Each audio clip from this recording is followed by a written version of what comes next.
Selamat malam, salam sejahtera. Terima kasih karena bersama dengan saya di Nazilin Unity Channel. Ulasan pada petang ini berkaitan dengan perolehan uh, vaksin COVID-19 yang turut melibatkan Khairi Jamaluddin. Wah, nak tahu ulasan seterusnya? Jangan lupa tinggalkan dulu komen Anda. Bagi yang belum lagi tekan butang subscribe, sila tekan butang subscribe untuk mendapatkan isu-isu terkini daripada channel ini. Terima kasih untuk Anda semua.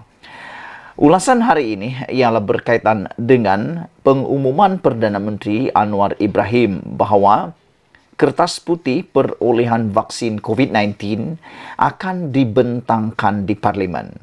Yang menjadi persoalan ialah mengapa kertas putih perolehan COVID-19 ini, vaksin COVID-19 ini akan dibentangkan di Parlimen. Apa peri pentingnya kertas putih perolehan vaksin COVID-19 ini dibentangkan di Parlimen? Ianya adalah isu yang amat panas apabila Kementerian Kesihatan akan membentangkan kertas putih mengenai perolehan vaksin COVID-19 dalam sidang Parlimen akan datang.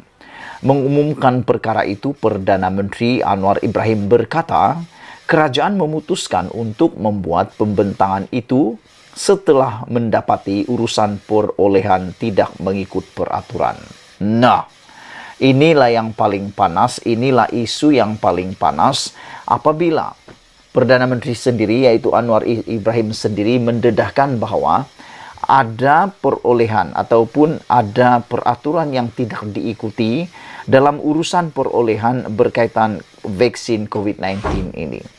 Apa sebenarnya yang sedang berlaku?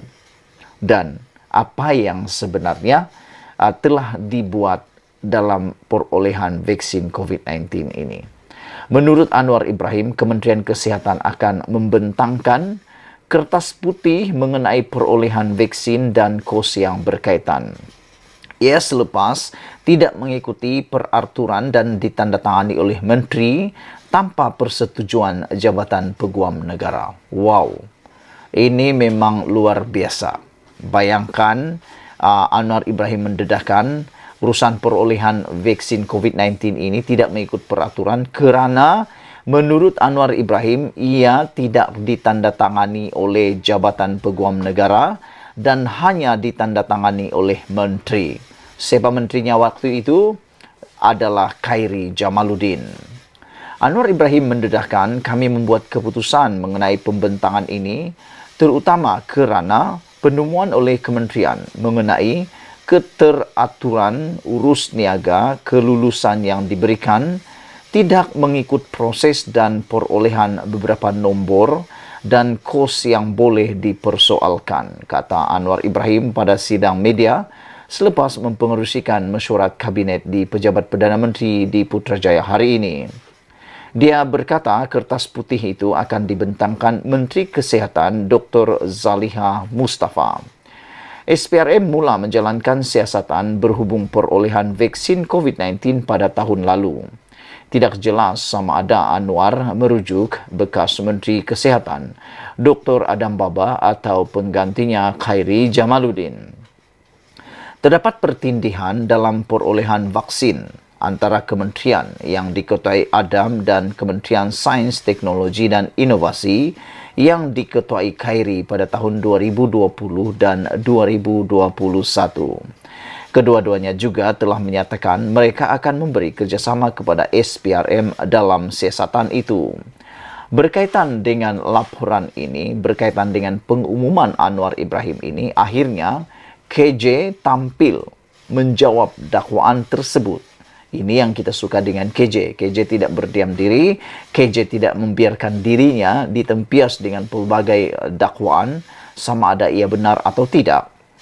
KJ kata beliau menepis dakwaan AJC tidak lulus sebahagian perolehan vaksin.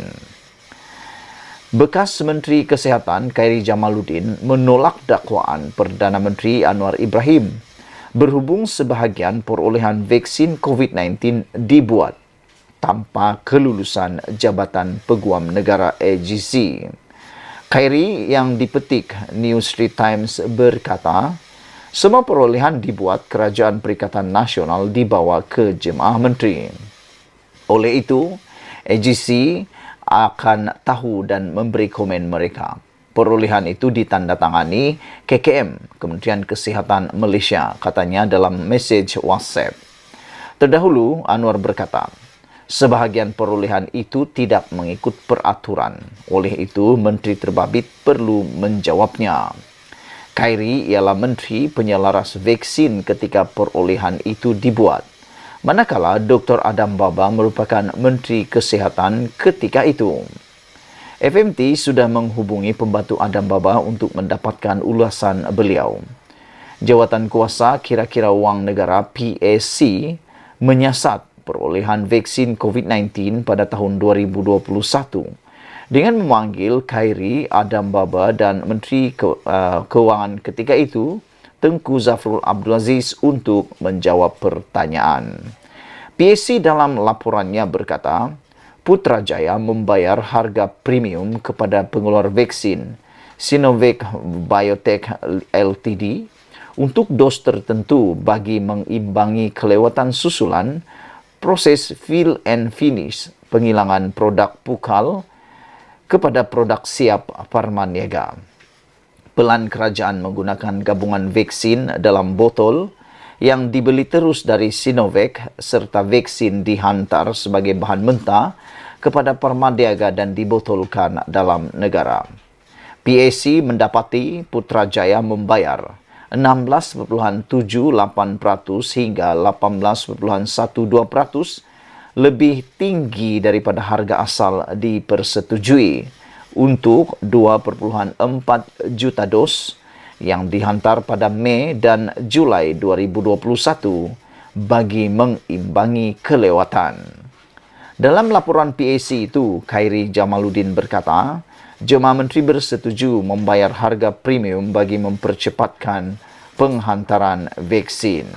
Saudara-saudara, inilah dua isu yang menghantui kita sepanjang hari ini, yaitu apabila Anwar Ibrahim mengumumkan bahawa ada urusan perolehan vaksin COVID-19 yang tidak mengikuti peraturan, yang mana mengikut Anwar Ibrahim, ianya ditandatangani oleh menteri tanpa persetujuan Jabatan Peguam Negara.